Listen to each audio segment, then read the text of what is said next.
Hello and welcome to the Earth Observed podcast, a podcast where I sit down with founders, technical leaders, and the minds shaping the future of Earth data, geospatial technology, and atmospheric AI across Europe, North America, and beyond.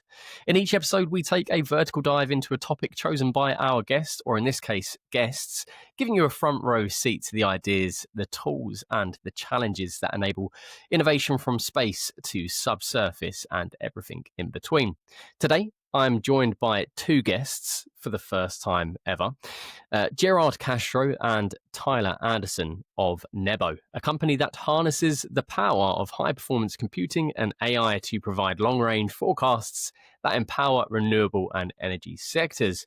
On the one hand, you have Gerard, who is the technical lead, who oversees the Nebbo architecture and operations to ensure it is capable of meeting customers' needs while being scientifically sound. And on the other hand, you have Tyler, an R&D data scientist who is responsible for developing state-of-the-art infrastructure for acquiring data, building AI models, and distilling the outputs into meaningful insights. Very excited about today's episode because I think it might be the first time where we've kind of delved deeper into the areas of like long-range forecasting, speaking more about atmospheric AI. So thank you both for joining me today. How are you both? Very well. Very excited to be here. Yeah, thanks for Yeah, Sam. doing really good. Awesome. Good stuff. Good stuff. So I guess, before we kind of dive into the more technical parts of today's conversation, I'm sure myself and very much the audience viewing this video would be very keen to learn a bit more about what Nebbo does today, but also what you guys are placing your bets on in the future. Yeah, great. So with your permission, Daniel, I'm going to take the question. Yeah. Indeed, at Nebbo, we are a long-term weather forecasting company that specializes in providing seasonal predictions specifically for the wind and energy sector. And when I say long-term, I'm referring to what we call the sub-seasonal to season range. No, that is predicting the weather patterns beyond the typical 2 week of regular weather forecasts, extending up to 6 months ahead, more or less. And unlike the daily weather forecast that tells you if it will rain tomorrow, we're predicting whether next month or next season will be windier or calmer than usual. So and Nebbo emerged as a natural spin-off from Vortex. Vortex is a company that has spent actually 20 years as of 2 weeks ago of modeling wind and the atmosphere. So based on this experience as data providing in the wind energy sector, it felt natural adopting this business model because we already had deep experience and understanding the needs of wind farm operators and energy companies. And we know that these businesses need to plan months ahead so that they can just react whether as it happens. So our customers are primarily wind farm operators who need to optimize their annual production estimates and budget planning. But we also serve energy traders who use our forecasts for hedging strategies and more optimal trading positions. That's amazing. And the core problem we're solving is helping these companies mitigate, mainly mitigate the effects of wind droughts, which are like these kind of extended periods of low wind that significantly impact energy production and profitability. And to provide these insights, we use a hybrid methodology. So, at least our main product does, right? So we leverage physical weather models from renowned centers like the British Met Office or ECNWF, the European Center, and many others. And then we apply like AI post-processing to improve their accuracy and reliability. And also, we are also developing like pure AI models for regional solutions because we want to exploit a little bit more of predictability in a more explicit way. So I think that too would be our main bets, I would say, for the future. And so the main insight that the audience should get from that is that we are not predicting specifically or a specific hourly variability or daily conditions. We are trying to predict weekly or monthly averages. So this aggregation over time is what makes seasonal forecasting possible, even when precise daily conditions are impossible, no, to foresee beyond 2 weeks. Yeah. Yeah. Do you know what? I think it's brilliant because I'll be honest, growing up, you look at weather forecasting for what it actually is, right? In seeing what the weather's going to be tomorrow and to what jumper I should put on or should I be wearing a t-shirt? I looked at it through a very, very narrow lens. But over the past few years, being exposed to this market, to some of the businesses that I have worked with in the past, it's fantastic what meteorological data can be utilized for. As you've mentioned already, wind operators, energy traders, commodity traders, climate risk and risk mitigation. I understand as well a lot of insurance and financial services businesses now, large banks, they're building their own meteorological teams to kind of model for their own assets, for their portfolio of assets. So, a really, really interesting topic indeed. I guess for those unfamiliar, I'd be very keen to understand a bit more about subseasonal forecasting and how it differs in practice from short-term weather prediction. Yeah, so I'll take this one. Um, so it's actually a really interesting question that kind of gets to the heart of atmosphere physics and kind of how seasonal forecasting is even possible. And kind of so the atmosphere has what we call really chaotic behavior. That means that even a tiny little deviation in the initial conditions, which there's the data we use to start our weather models, or kind of the measurements we take, this can lead to drastically different results, even if our mathematical model is 100% scientifically accurate. And in fact, this, as Gerard mentioned, kind of this deviation grows exponentially as we try to predict further into the future. Which is why trying to predict hourly weather variability becomes really impossible after just a few weeks, kind of as we already talked about. So again, you might reasonably ask, why is if short-term weather forecasting is already struggling, how in the world can seasonal forecasting even work this month Mm, ahead, right? And it actually is for a few key for I guess I'll talk about three key differences. The first is that we're not, as Gerard mentioned, we're not trying to predict specific daily weather, but rather the kind of average state of the month or the season in in ahead. So think of it like, well, we're trying to predict the average temperature for summer instead of trying to predict the temperature on July 15th at noon, right. pinpointed, Okay. several months in the future. Um, so this first case is much more feasible for us. And the second, seasonal forecasting leverages these what we call Earth system components that have really slow variability and have high memory. So the most important of these is the ocean. Right. Um, Ocean temperatures change really slowly. In fact, much more slowly than atmospheric conditions because of the huge thermal inertia the water has. Right. So yeah, so these sea surface temperature patterns can persist for months, and they actually really influence the atmospheric circulation patterns. So and there's other ones beyond the ocean, like for example, there like the North Atlantic Oscillation, their teleconnection patterns, land surface states such as the soil moisture.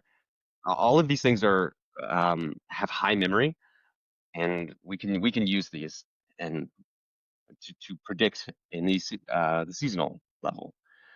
It turns out though these factors don't really guarantee that every period is predictable, Hmm. but if they line up in a nice way, then kind of it can make things predictable for us, or much more predictable. So Sure.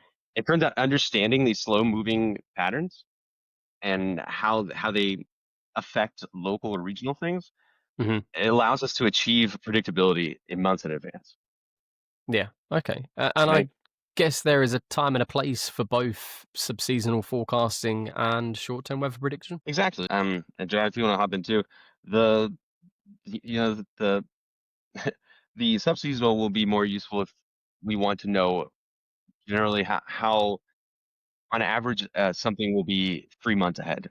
where the term will be like you were describing earlier. Should I put on a sweater, or maybe in the normal day to day, should I put on a sweater today? What's the temperature actually going to be at noon today? That's Yeah, not what seasonal talks about.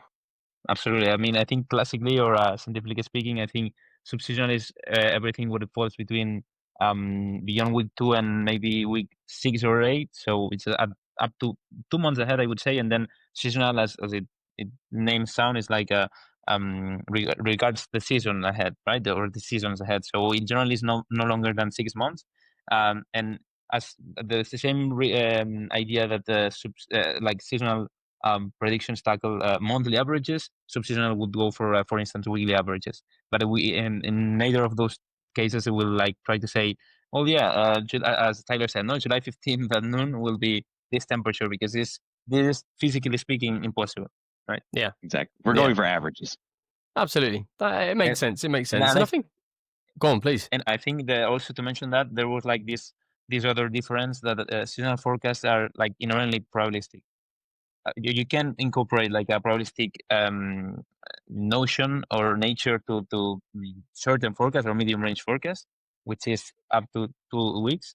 But it's necessary for seasonal and seasonal forecast. That means, and what I mean by probabilistic is, instead of saying it will be indeed windy or more windy than month ahead, we create ensembles, which are like multiple realizations of the future, which are generated by varying slightly the current initial conditions of the model.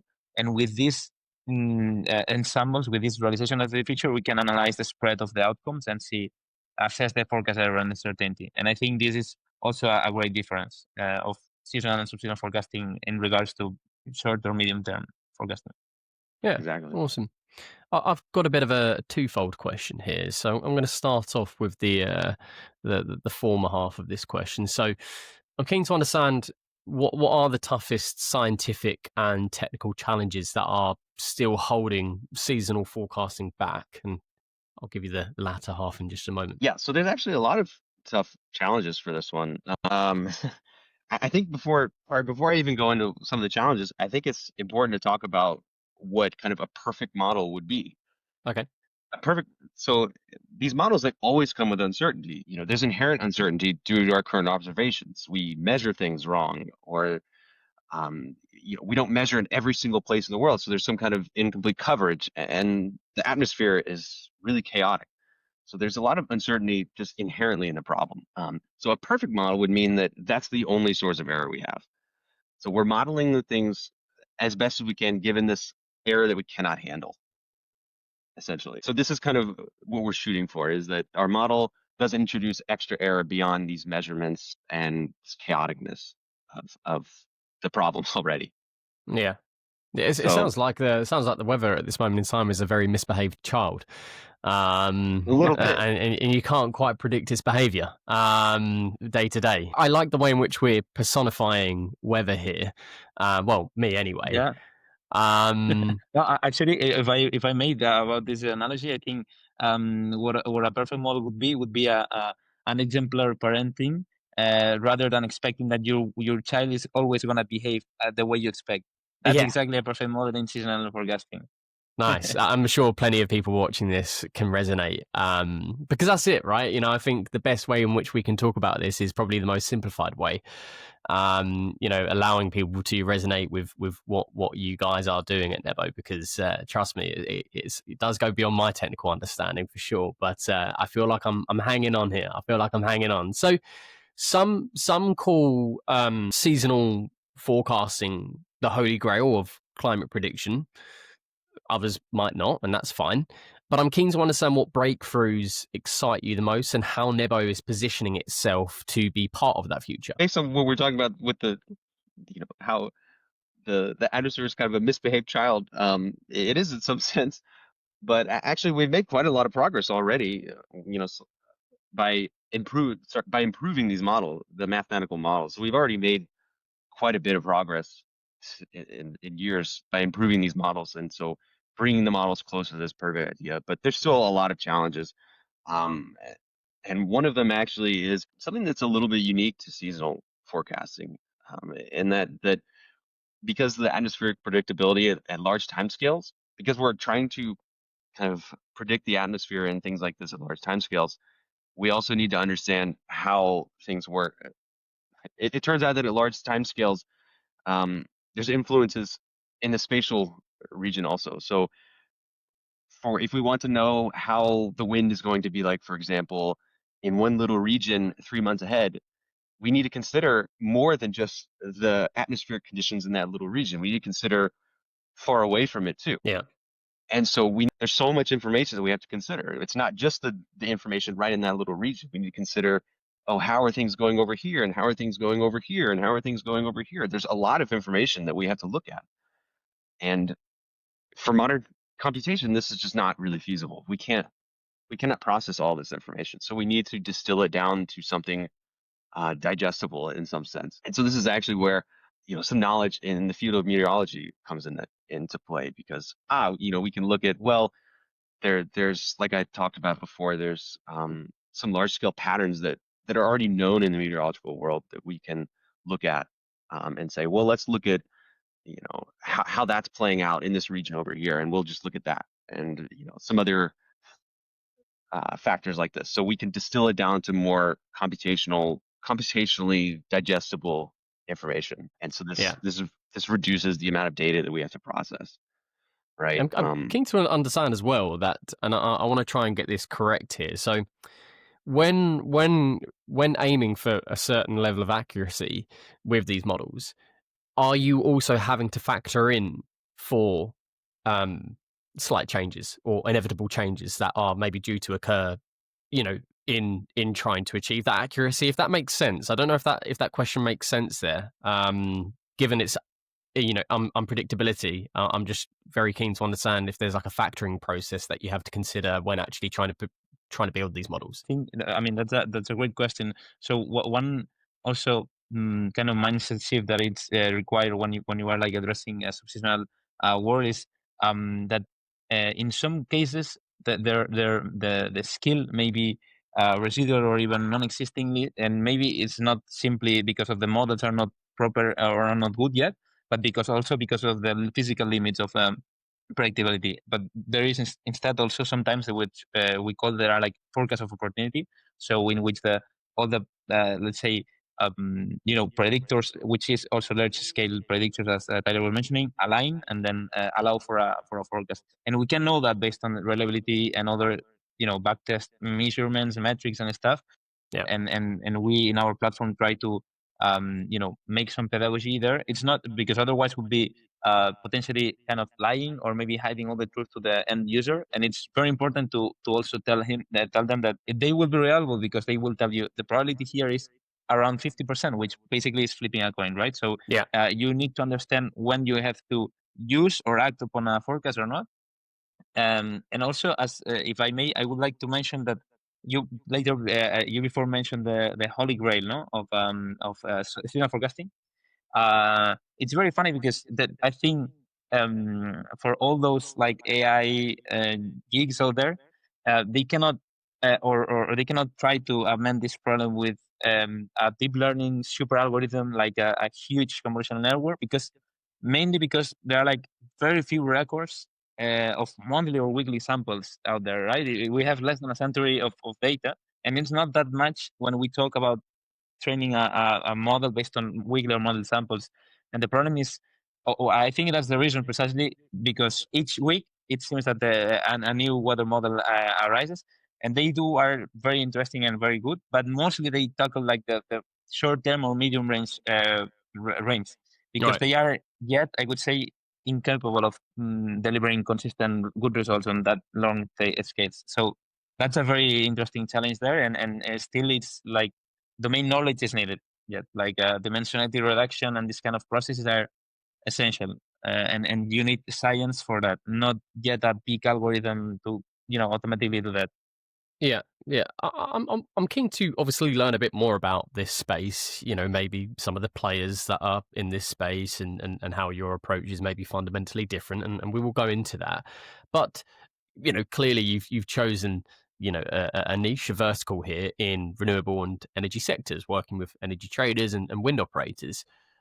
It could be a very obvious answer here, and fair. If you want to give me a very obvious answer, then fair enough. But I'm just keen to understand why the renewable space, why the energy sectors that you guys have decided to kind of pursue there? Because from what I understand, you guys have a parent company as well, right? Yeah, that's right. One differentiation of ours is that we specialize in wind energy and wind industry and energy sectors.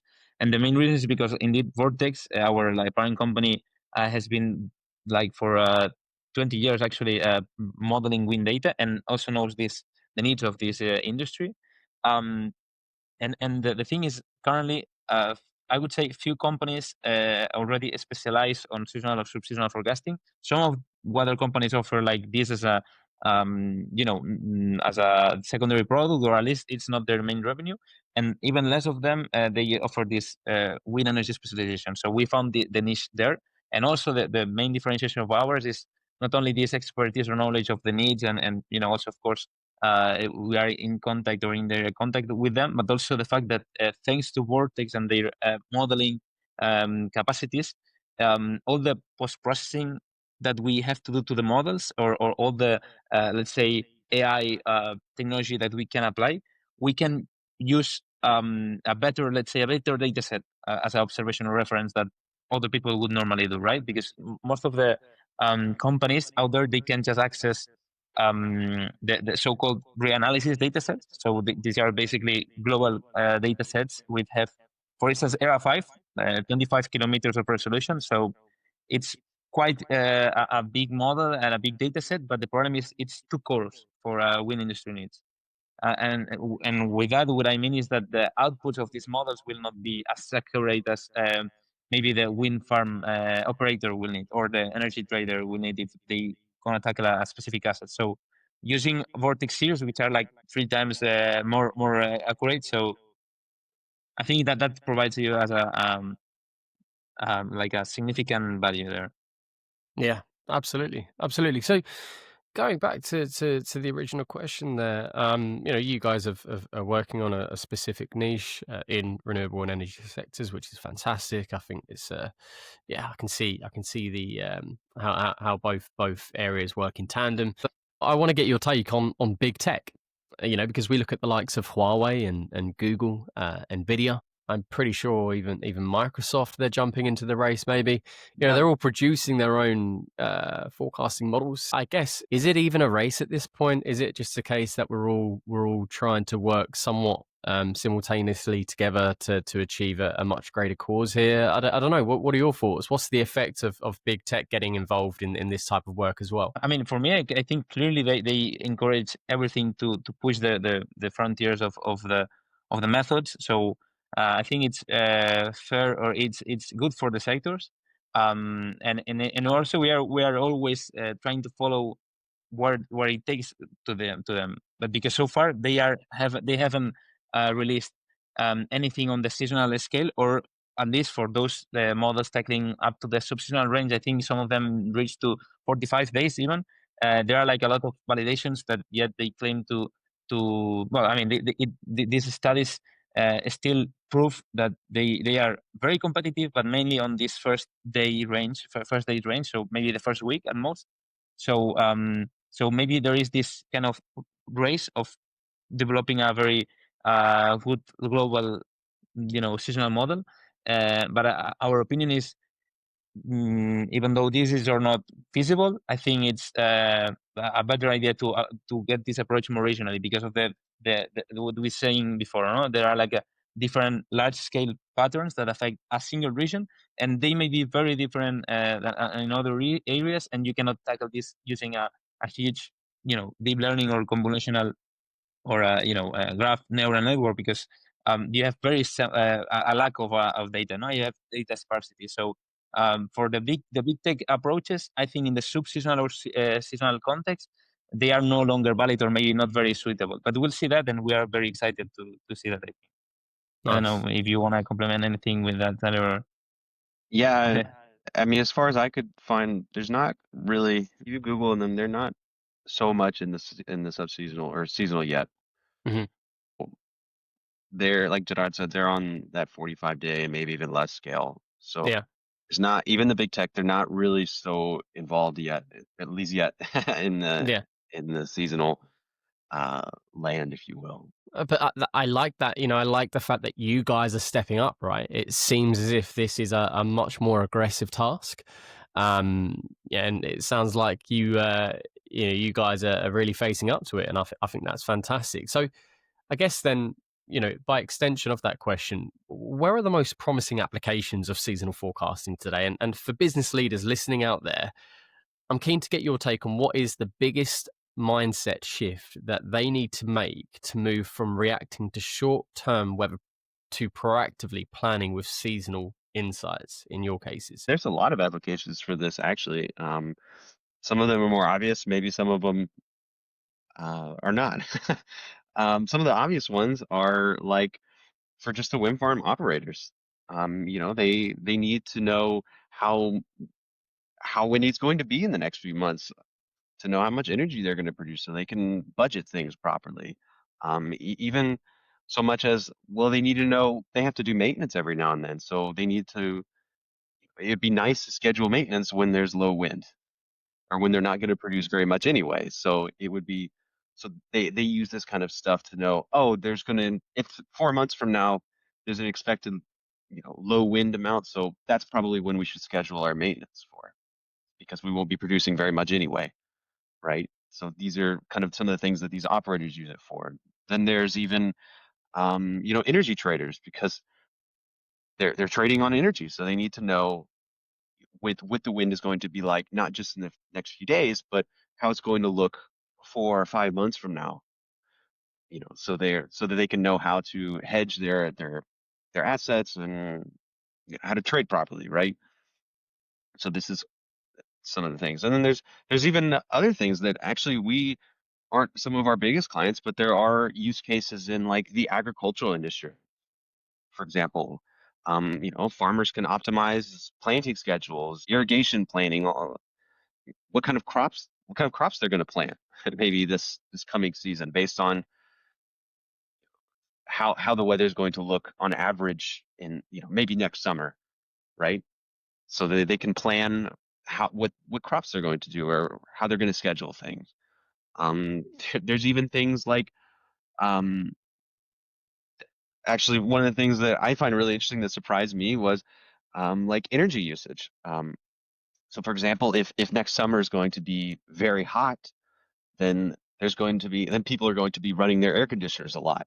So the energy Mhm. demand is going to be much higher. Sure. So then people, if the energy demand is going to be much higher, and I know maybe me as an energy trader, I know that, then I know, well, the value of that electricity is going to be much higher in 4 months also. So I can plan things like that. Right. So it's all kinds of uses actually. And for Yeah. sorry. No, I was just going Um, to say, like, I like the fact that you're kind of giving examples of different applications in different areas, and therefore, as a business, it shows that you can serve a multitude of customers. You guys step in to kind of aid. Okay, right. Here's some data on what I think could help you make decisions on what to plant, what to farm. Maybe that can give you an idea of the yield as well, and how successful that farming year is going to be in comparison to the one that you've had this year. Um, so yeah, no, some really really interesting points there. no, actually, I mean, this goes into kind of the mindset shift that you were mentioning. That really, this means that the mindset shift is instead of reacting to how the weather is, we should be, planning for how the weather is going to be. So we kind of what you were saying, maybe with farming and stuff, right? Instead of, you know, maybe there's just no water. Maybe it's a huge drought. And now you're having to react to that. If we had known, oh, in 4 months there is going to be some kind of drought, then we could plan for that. We could plant crops differently, or at least plan for this instead of having to react in the moment when maybe it's too late to make a good decision. Actually, I think the reason why it's not, or historically hasn't, I mean, this past at least 50 years is not been a thing of that. Even though despite these many applications, also, I don't know, industry, insurance industry, like Hmm. using for risk modeling or pricing strategies. As far as I know, they also leverage, or they are willing to leverage this information. And the reason why it's not it hasn't been a thing so far is because it lacked maybe skill or proper services, operational services providing this kind of information. And I think also AI now is even though as I said before, I was a little bit pessimistic on having yet or very maybe in the next weeks a global data set.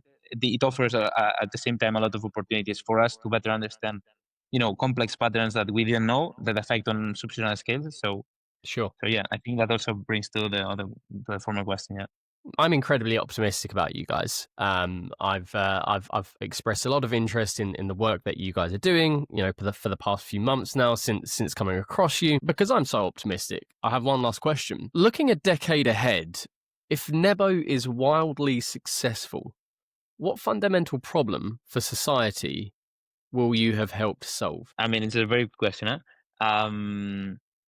I think this could even bring us a little bit to where we were talking right now, and regarding climate change or why Nebo has chosen this niche, and it's because for us, one of our beliefs is that climate change actually is one of the defining challenges of our time. So of course there are a lot, unfortunately, and this is one of them for I think, and the speed of our transition to renewable energies, or at least not using that much like combustible fossils or fossil-based energies will largely determine the success of that. No, and the problem or one of the biggest challenges facing renewable energies or renewable energy adoption is the inherent uncertainty and unpredictability of these resources, solar, wind, hydrological resources. And this because this uncertainty creates financial risk that gets priced into the renewable energy projects, and they are less competitive. So I would say that our ultimate vision is helping or is to help make these renewable energies more competitive by de-risking them, right? So by transforming how the sector manages risk and uncertainty in these timescales, and by enable better decision making, like using reliable weather information months in advance. I think we are reducing this risk.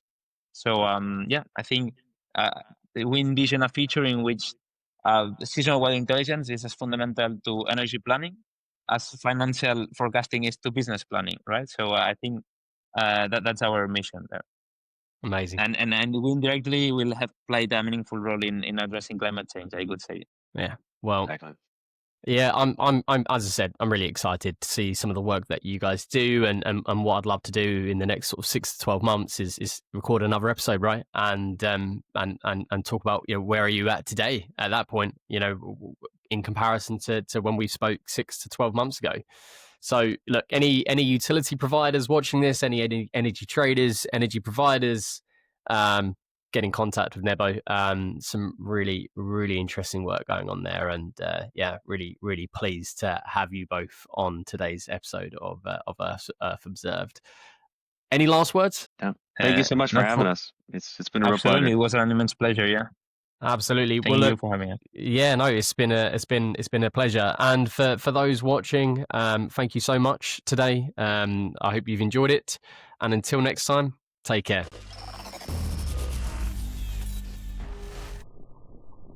Hello, and thank you for watching today's episode of Earth Observed, powered by DeepReg AI. If you're interested in joining me for an episode of your own to discuss a topic of your choice, do get in contact with me. And of course, if you are looking to scale your team within geospatial, Earth data, or atmospheric AI, please do get in contact. I'd love to understand how I can support you. Until next time, have a great day.